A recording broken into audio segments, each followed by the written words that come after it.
Westv, tazama ilivyo.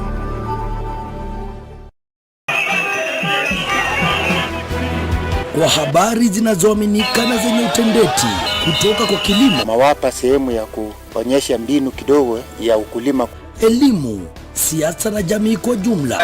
Sisi hatuna kura ama shida yetu ni nini? Vijana wapigi kura, wababa wapigi kura, wamama ndio wanapata time ya kwenda kupiga kura. The freedom must come. It for us to be liberated. Na habari katika kaunti tofauti nchini. Ndivyo hali ilivyokuwa mjini Kakamega mchana kutwa. Eneo bunge la Sabatia kaunti ya Vihiga. Kutoka shule ya upili ya wavulana ya Misihu. Nikiripotia Westv kutoka jiji kuu la Nairobi. Westv kaunti ya Bungoma. Westv nikiwa mjini Busia. Kwa habari za kimataifa, biashara na michezo, tazama habari za Westv kila siku ya wiki, saa 1 asubuhi, saa 7 mchana na saa 2 jioni. Waelekezi wangu hapa yupo. Tufuatilie live kwa YouTube Westv Live na Facebook Westv.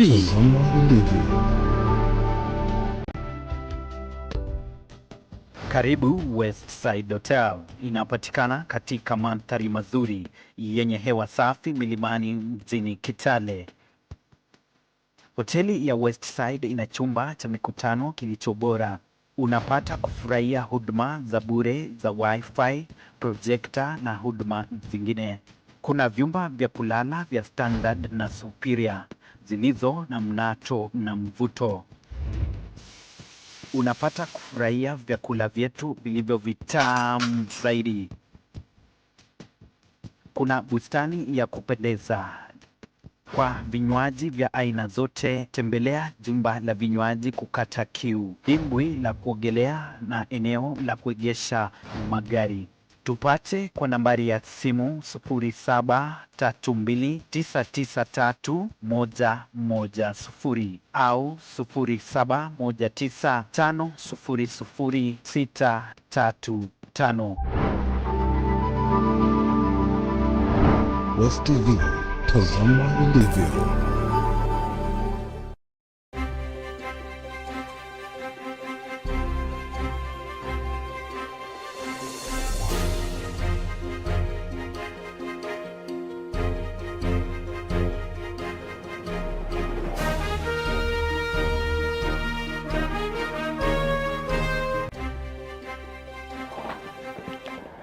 Ni siku ya 17 ya mwezi Oktoba mwaka 2024, wakati wa taarifa zetu za Westv jioni.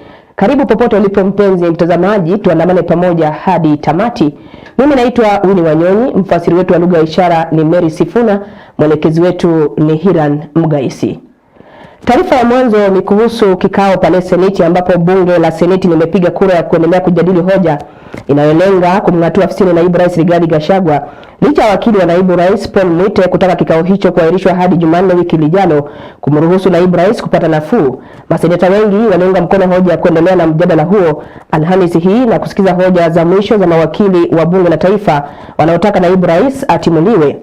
Kinachotarajiwa sasa ni maseneta kupiga kura muda mfupi ujao kuamua hatima ya naibu wa rais. Mawakili wa bunge la taifa Otiende Amolo na George Muragara wametaka maseneta kuunga mkono hoja hiyo na kumtimua naibu rais. Kwa sasa bunge la Seneti linaendelea na kikao hicho. Sits as a jury to make a decision whether to find guilty or acquit.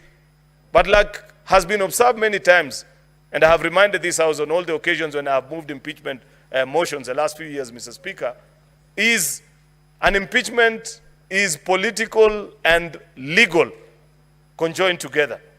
It's about political accountability. It's about legal consequences of our actions as well, Mr. Speaker.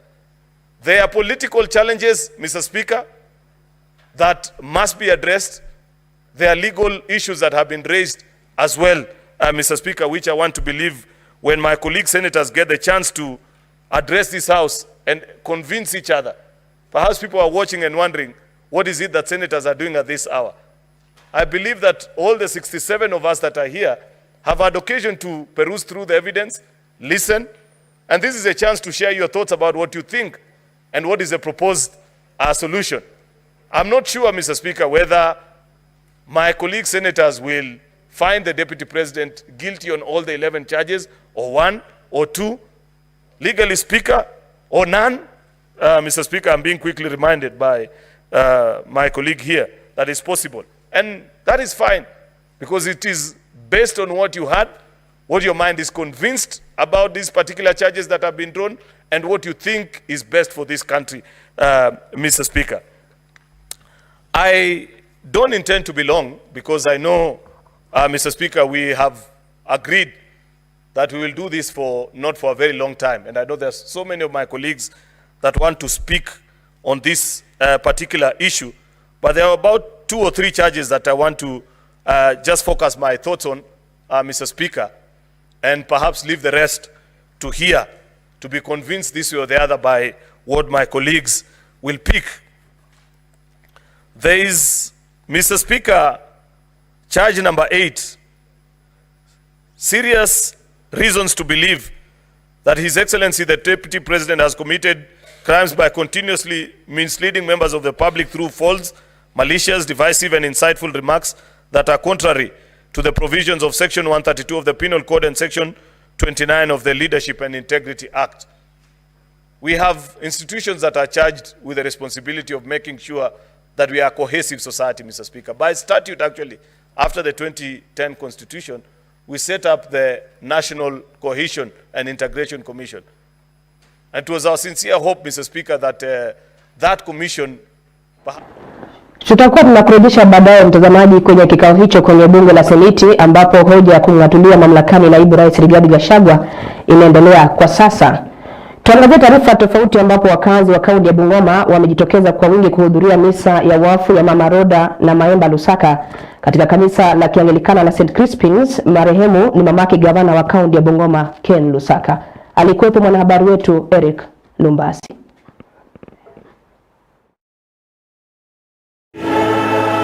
Gavana Lusaka ameongoza familia ya marehemu Mama Roda kutoa rambirambi za familia, akisema mama alihakikisha wanawe wana nidhamu na kupata elimu bora. Being a mother with 3 stubborn boys, mimi, the late Lord, na Witaida, tulimfungua za nasabila kupata na kupika tukwaya ya kupata kwaya. People fight, beat you anyhow.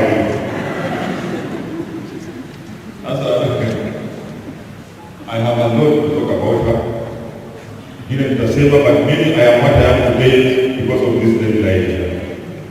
I can swear before God. But another that I really remember is when I was in French school from Singer, Kanye from 6.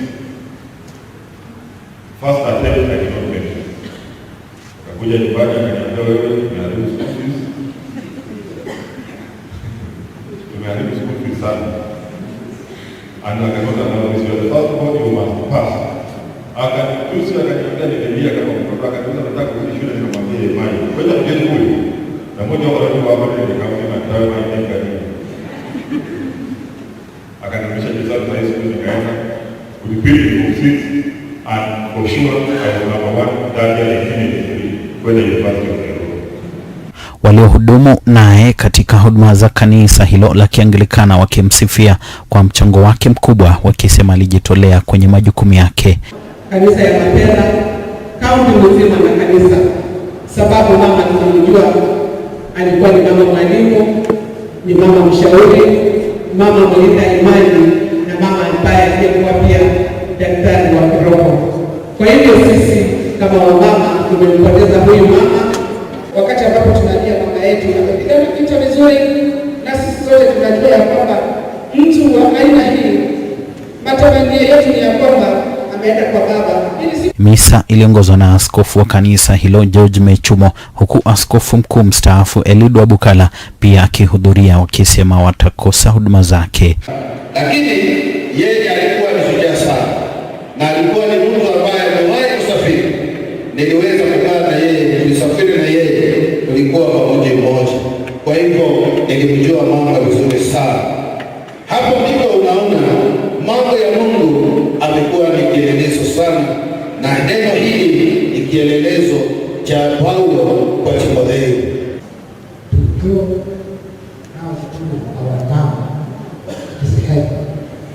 I don't remember what it means now, but I want to assure you that together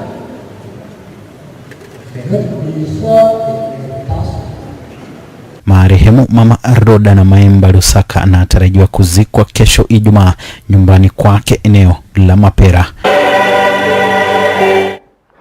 Katika taarifa zinazofungamana na hizo, viongozi na wakazi kaunti ya Bungoma wamejumuika katika boma la Mama Roda na Maemba Lusaka katika kijiji cha Mapera kuulaki mwili wa Mama Roda, mamake gavana wa kaunti ya Bungoma Kenneth Makelo Lusaka. Alikuwepo mwanahabari wetu Tadeus Wachie wakati wa kiulaki mwili huo.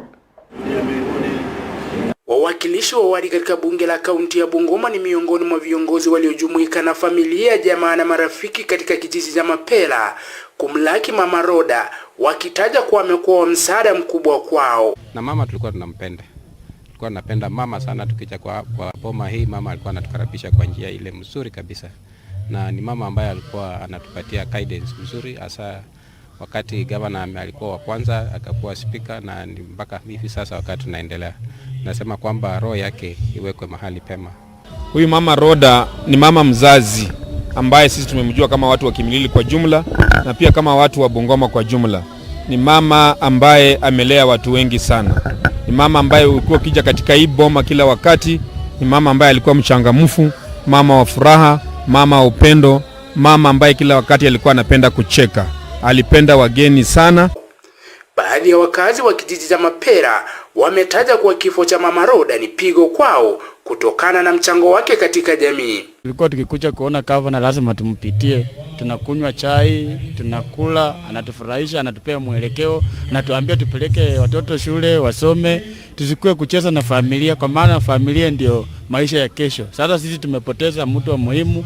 Mwanzo Kukurota namjua kwa sababu alifunza mama yangu, tena akakuja akanifunza mimi. Alinifunza somo la CRA, yani ya Christian. Nilikuwa nimempenda sana, alikuwa kuhu mwenye mawaida mazuri sana. Mama amekuwa mama msaada sana kwa kaunti hii kubwa, hasa kwetu hapa Kamkuiwa. Wakazi hao wamekariri alivyojitolea Mama Roda kubadilisha maisha ya wakazi, si tu eneo bunge la Kimilili bali kaunti nzima ya Bungoma, so alipokuwa mwalimu, na mchango wake wakati wa kikundi cha maendeleo ya wanawake, kikundi kilichopigania haki za kina mama nchini. Mama Roda alikuwa kati ya wale wa mama wenye walianza maendeleo mapema sana, kwa maana alikuwa msomi. Maendeleo ya wanawake wakati imeingia hapa Bungoma, Mwangala akiwa na nguvu, Mama Roda ndio kati ya wale mama wenye walipikana mpaka wa mama wa Kimilili wakaletewa kanda na Msemoi. Kwa hivyo ni mama alishika wa mama mikono kitambo, ametembea nao. Yeye ndiye amerefusha wa mama wengi sana, ili wakakuja kujua kwamba lazima washikane pamoja, lazima wawe na vyama ya wamama ili wapate maendeleo. Ni mama ambaye tulikuwa tunampenda sana kwa vile yeye alikuwa kwanza ni mwalimu ambapo alisomesha shule kadhaa. So tumesikitika sana kwa kuweza kumpoteza. Mama Roda na Maemba Lusaka atazikwa katika boma lake kesho Ijumaa, viongozi mbalimbali nchini wakitarajiwa kuhudhuria mazishi yake. Nikiripotia West TV kutoka kijiji cha Mapera, wadi ya Kamkuiwa, eneo bunge la Kimilili, kaunti ya Bungoma, naitwa Tadeus Wachie. Tukisalia kaunti ya Bungoma, tukiangazia taarifa ya mwanahabari wetu Eric Lumbasi. Wito umetolewa kwa serikali ya kaunti ya Bungoma kwa ushirikiano na serikali kuu kuangazia changamoto ya wagonjwa wa magonjwa yasiyoambukiza, kwani wengi wanapitia changamoto nyingi. Akizungumza kwenye kongamano la kuangazia waathiriwa wa magonjwa hayo, Absalom Simeo ambaye ni mwathirika wa ugonjwa wa selimundu anahoji kuwa serikali inastahili kuangazia shida zao, ikiwemo kupata dawa na huduma za matibabu kwa karibu. Policy makers and duty bearers, and share with them our challenges as people living with non-communicable diseases. Personally, I'm a person living with sickle cell disease or a sickle cell warrior. And we get very many challenges when it comes to accessing healthcare services in my county. And you'll find that it's a right that is being neglected. It's covered in the Constitution of Kenya that every every citizen is entitled to the highest attainable standard of quality of health services. So we are asking them to prioritize and also prioritize their matters, which are drug stock out, which is the biggest burden as per now. Drug stock out in the hospital facilities, especially level 3 and level 2 facilities in the county. And also we are asking them to come up with policies that are specific to non-communicable diseases. Mwakilishi wadi wa wadi ya West Bukusu Job Mukoyandali ameisuta serikali kwa kutowapa huduma mwafaka waathiriwa, akisema kama bunge la kaunti watahakikisha wanatenga fedha za kutosha kufanikisha matibabu kwa waathiriwa. Iko magonjwa mingi ambayo ukiangalia partners huwa wanakuja alafu wana provide hizi madawa for free, and hizo madawa zinakuwa provided for free. They are very expensive. Angalia ugonjwa kama HIV and AIDS, wagonjwa wanapata madawa for free, na ni wengi zaidi hata kushinda wale wenye wako na hii ugonjwa ya sickle cell. Kwa hivyo nataka niombe county government, as we sit down kutengeneza program zetu za kuweza kusaidia mambo ya afya, wacha tuweze kuzingatia hawa wagonjwa wa sickle cell, pia to roll down program ambayo inaweza wasaidia kupata dawa free of charge.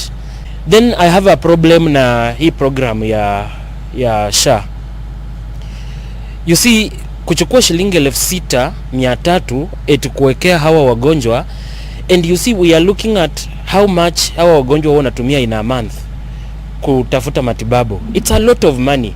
Eric Lumbasi, Westv, wadi ya Halaba, eneo bunge la Kandui, kaunti ya Bungoma. Tuelekee katika kaunti ya Kakamega.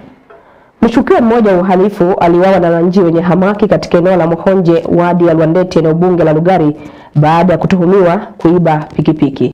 Alifika eneo la tukio mwanahabari wetu Joseph Mnyautien. Marehemu anadaiwa kuiba pikipiki mjini Webuye na kujaribu kutoroka kuelekea upande wa Eldoret kabla ya kushikwa na kuuawa na wananchi. Iba pikipiki kule Webuye na akakuja nayo upande ya kwangu Lwandete huku, na akapatikana akawawa.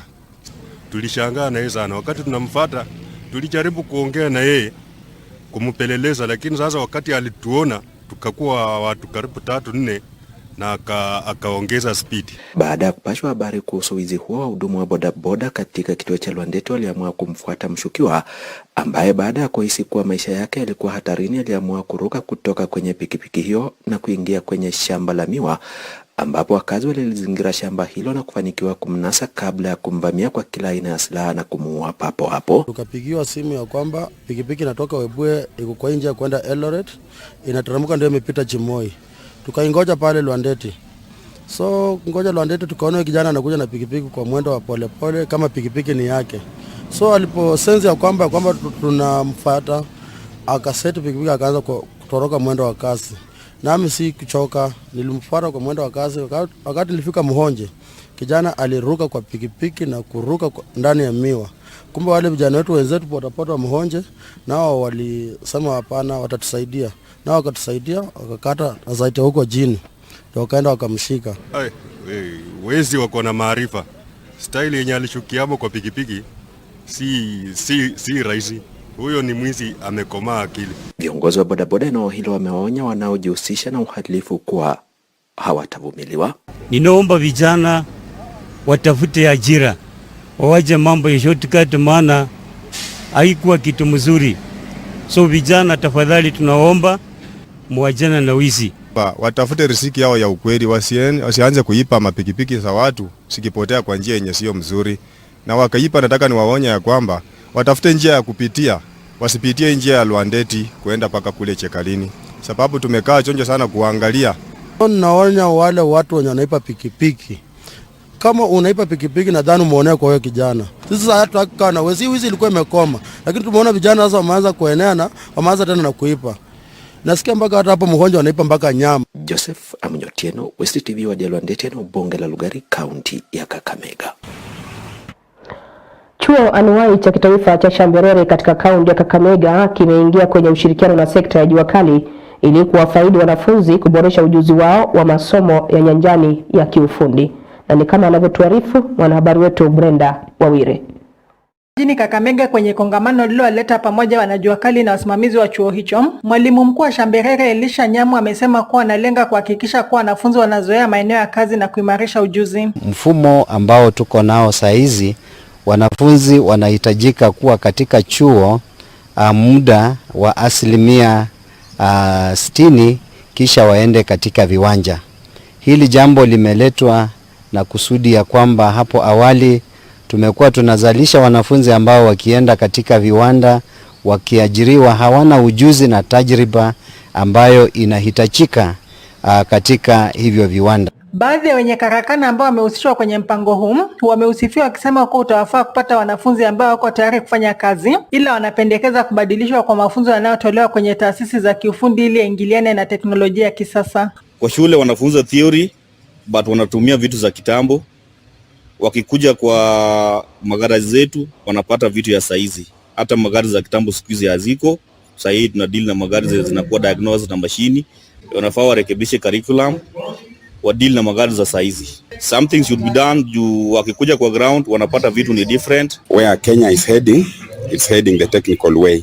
So ningeomba wanafunzi waweze kujoin vyuo vyetu vya anuai ili waweze kuelewa because kazi yenye iko sahihi ni kazi ya mkono, ni kazi ya ujuzi. Aidha wanataka swala la malipo kuangaliwa kwani wanakadiria hasara wakati wa kutoa mafunzo haya kwa wanafunzi. Sisi kama mafundi tuko na challenges.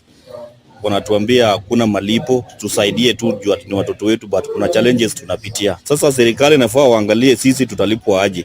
Juu walimu wenye wanafundisha theory huko wanalipwa na wanasema ni 50-50. Mbona sisi tusilipwe? Sisi walimu ambayo tunawafundisha kwa industry hatulipwi hata shilingi moja.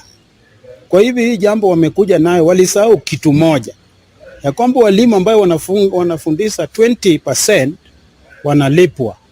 Tena watoto wakaingia paka waulizo wapi slip yako. Na sisi wanatuletea watoto free. Brenda Wawire, Westv, mjini Kakamega. Hali ya umaskini katika kaunti ya Busia imetajwa kuchangia uhaba wa chakula cha kutosha katika kaunti hiyo. Serikali ya kaunti hiyo ikisisitiza nia yake ya kuimarisha miradi ya kilimo ili kutafuta suluhu la changamoto hiyo katika kaunti ya Busia. Mwanahabari wetu Jeremy Omondi na mengi.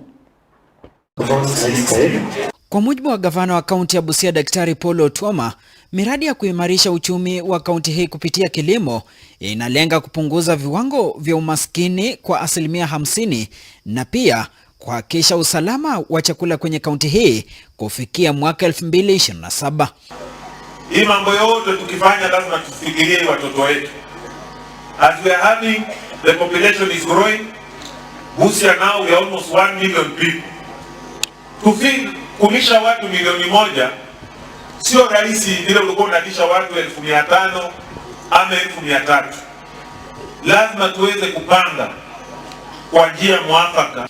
Amesema haya katika eneo bunge la Nambale ambapo amekiri kuwepo changamoto kubwa ya njaa, uhaba wa chakula na hata kudumaa kote nchini, na hivyo kuwataka washikadau kuonyesha kujitolea kwao kupambana na tatizo la njaa nchini kufikia mwaka 2030 kwa mujibu wa malengo ya maendeleo ya Umoja wa Mataifa.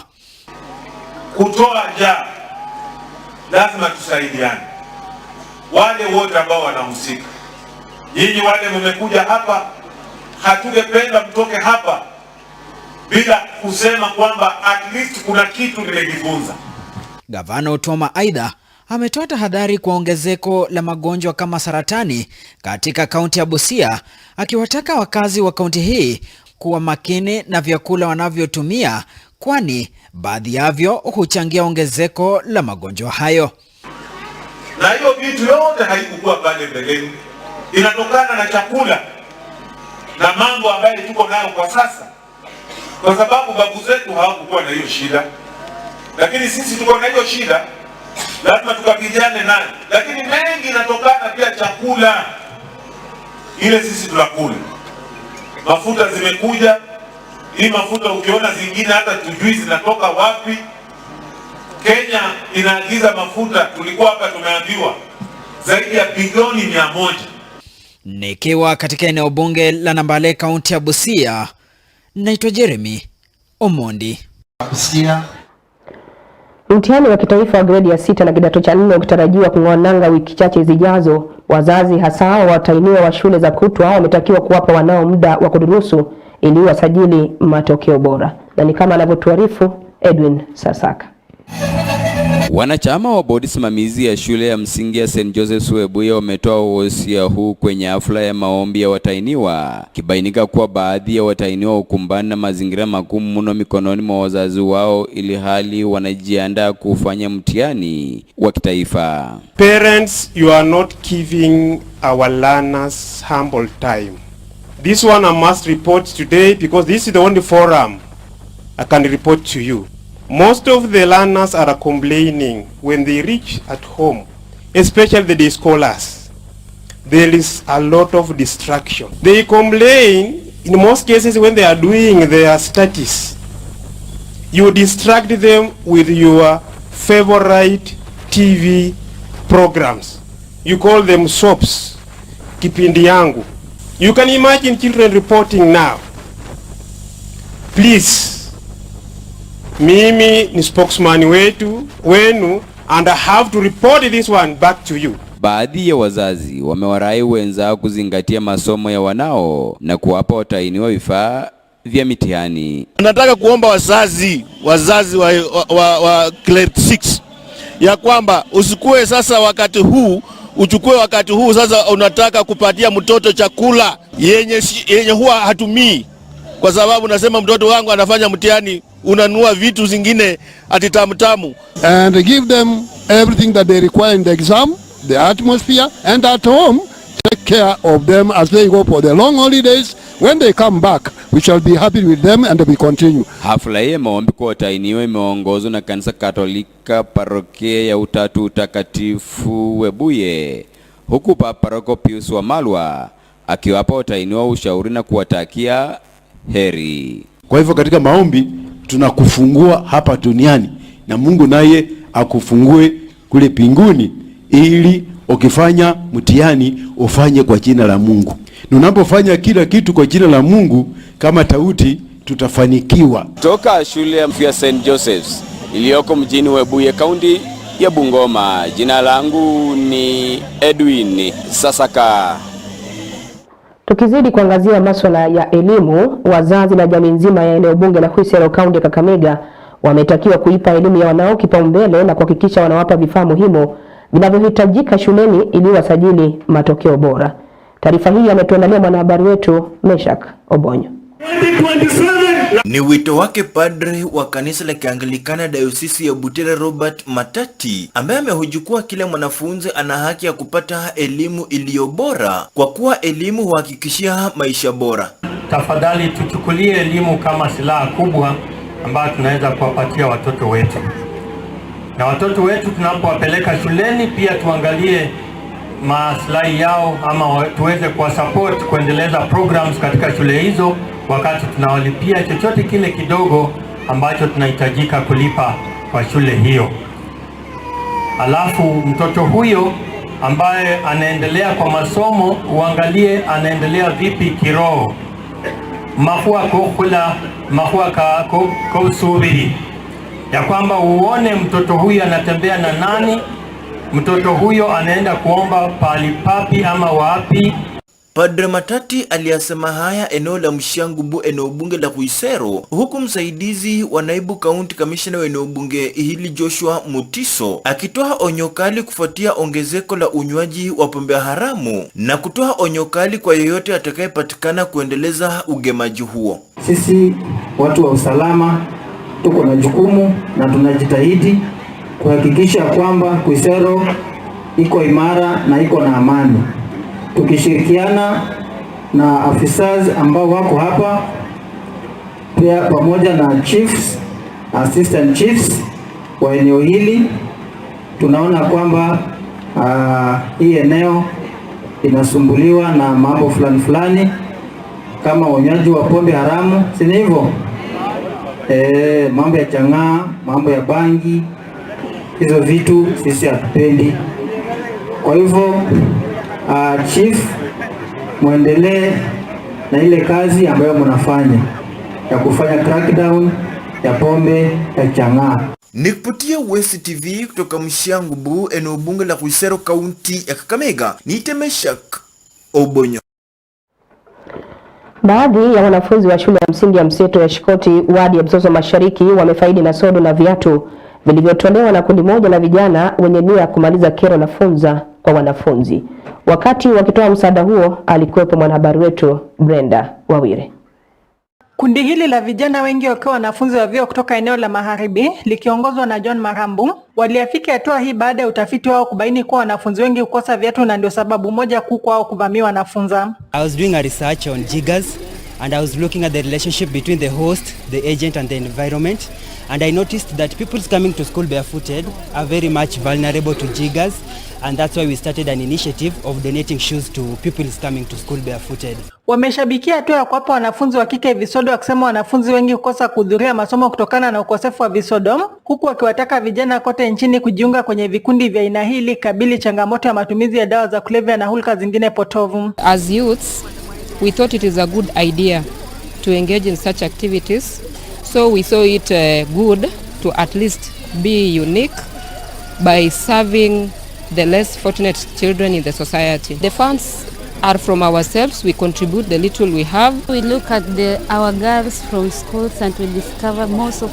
of them fail to come to school because when they are in their periods they fail to attend to classes. That's why we come up with this idea of buying sanitary towels to them and then support even them. Kama kuna vijana wako pale hivyo nje na wanataka kufanya mema, wakuje watu join. Hii initiative yetu si kuhusu tu ati kupeana pads, kupeana nini, no. Tunaenda mpaka kwa orphanages, tunaenda ku meet the vulnerable children, tunaenda kutembea nao, kukaa nao, kuspend nao the days ili wafeel ni kama wako part of us. Zaidi ya wanafunzi 100 walipokea viatu na sodo katika shule hii. Mwalimu Jacqueline Otundo akieleza walivyokuwa na changamoto ya magonjwa, baadhi yakisababishwa na wanafunzi kufika shuleni bila viatu. Hapa shuleni tumekuwa na wanafunzi wengi ambao hawana viatu, wanatembea miguu chini. Tumekuwa na changamoto nyingi ya magonjwa kutokana na uchafu. Kwa hivyo siku ya leo najua kwamba hata wanafunzi wana furaha kwa sababu at least wako na mahali pa kanyaga, watavaa kiatu, watafanana kama wanafunzi wengine.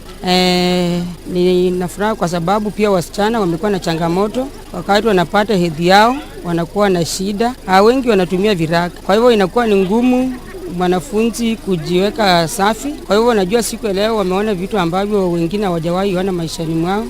Wanajua wana furaha sana. Brenda Wawire, Westv kutoka Shikoti, eneo bunge la Lurambi, kaunti ya Kakamega. Tuangazie taarifa zetu kimataifa. Viongozi wa Umoja wa Ulaya na Guba walikutana kwa mara ya kwanza huku kukiwa na ongezeko la ghasia na ukosefu wa utulivu Mashariki ya Kati. Umoja wa Ulaya unatumai mataifa tajiri ya Guba yatatumia uwezo wao kushawishi pande zote kujaribu kumaliza vita. Mwanahabari wetu Nixon Simiyu na taswira kamili. Ulaya wamekusanyika mjini Brussels kwa ajili ya mkutano wa kilele unaohusu uvamizi wa Urusi nchini Ukraine, mzozo wa Mashariki ya Kati na mawazo mapya ili kutoa sehemu za sera ya umoja huo za uhamiaji.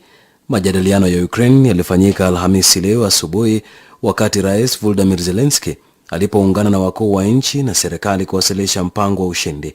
Wakati wa hotuba yake, Zelensky alitoa wito kwa nchi wanachama kuongeza vifungu vyao vya kijeshi na kuondoa vikwazo vyote juu ya matumizi yao ili kuruhusu jeshi la Ukraine kushambulia maeneo ya kijeshi ndani ya ardhi ya Urusi. Kiongozi huyo wa Ukraine pia anatarajiwa kukutana na rais wa bunge la Ulaya Roberta Metsola na katibu mkuu wa NATO Mark Rutte kabla ya kuondoka Brussels. Baada ya masuala yanayohusu Ukraine, viongozi wa Umoja wa Ulaya waligeukia mzozo wa Mashariki ya Kati ambapo uvamizi wa Israel kusini mwa Lebanon na mashambulizi ya kulipiza kisasi ya Iran yameongeza hofu kwamba eneo hilo linaweza kutumbukia katika vita vya kila namna hivi karibuni. These are our troops. These are our troops, the men and women of Europe who are engaging in peacekeeping in southern Lebanon. They are protected by international law, and Israel needs to respect that, Hezbollah needs to respect that, and all of us need to speak with one voice. We have an absolute duty to protect our peacekeepers, and this summit, this council, both today and tomorrow, needs to deliver that message in the strongest possible terms. Kwingineko, mwanadiplomasia mkuu wa Iran amemwonya mkuu wa Umoja wa Mataifa Antonio Guterres kwamba Tehran iko tayari kwa jibu la maamuzi na la kujutia iwapo Israel itaishambulia nchi yake kulipiza kisasi kwa shambulio la kombora. Jamhuri ya Kiislamu ilirusha takriban makombora 200 dhidi ya Israel mnamo Oktoba tarehe 1 kulipiza kisasi kwa mauaji ya washirika wake wawili wa karibu, kiongozi wa Hamas Ismail Haniyeh na kiongozi wa Hezbollah Hassan Nasrallah pamoja na jenerali wa Iran. Waziri wa ulinzi wa Israel Yoav Gallant aliapa juma lililopita kwamba hatua ya kulipiza kisasi ya nchi yake itakuwa ya kuua, sahihi na kushangaza. Nixon Simeyu, Taswira Kimataifa.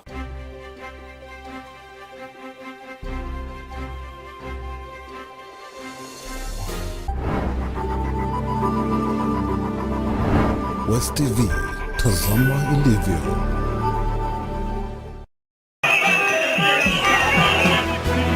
Kwa habari zinazoaminika na zenye utendeti kutoka kwa kilimo, mawapa sehemu ya kuonyesha mbinu kidogo ya ukulima, elimu, siasa na jamii kwa jumla. Sisi hatuna kura ama shida yetu ni nini? Vijana wapigi kura, wababa wapigi kura, wamama ndio wanapata time ya kwenda kupiga kura. The freedom must come. It for us to be liberated. Na habari katika kaunti tofauti nchini. Ndivyo hali ilivyokuwa mjini Kakamega mchana kutwa. Eneo bunge la Sabatia kaunti ya Vihiga. Kutoka shule ya upili ya wavulana ya Misihu. Nikiripotia West TV kutoka jiji kuu la Nairobi. West TV kaunti ya Bungoma. West TV nikiwa mjini Busia. Kwa habari za kimataifa, biashara na michezo, tazama habari za West TV kila siku ya wiki, saa 1 asubuhi, saa 7 mchana na saa 2 jioni. Waelekezi wangu hapa yupo. Tufuatilie live kwa YouTube West TV Live na Facebook West TV.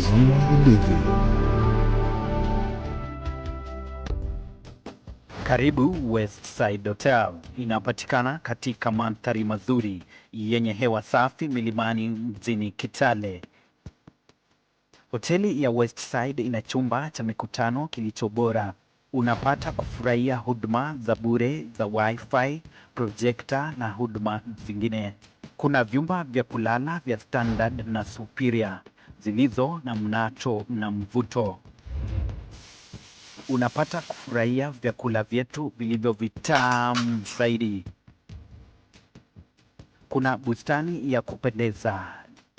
Kwa vinywaji vya aina zote, tembelea jumba la vinywaji kukata kiu, dimbwi la kuogelea na eneo la kuegesha magari. Tupate kwa nambari ya simu 0732993110 au 0719500635. West TV, tazama ilivyo.